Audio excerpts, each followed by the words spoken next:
حضور ایک حدیث میں یہ ذکر ہے کہ جب آپ کو ایک اخلاق کے خلاف یا مذہب کے خلاف کوئی چیز نظر آتا ہے تو اپنے ہاتھوں سے اس کو تبدیل کرنے کی کوشش کرو یا زبان سے یا دعا کرو.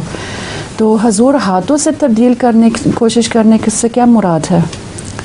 اس سے مراد ہے کوئی بری بات اگر کہیں ہے اور آپ اس کو اپنے ہاتھ سے دور کر سکتے ہیں تو اس کو ہاتھ سے دور کریں. اس کا مطلب یہ نہیں ہے کہ ماریں کسی کو، زبردستی کریں، بلکہ ہاتھ سے کئی طرح انسان اصلاح کر سکتا ہے.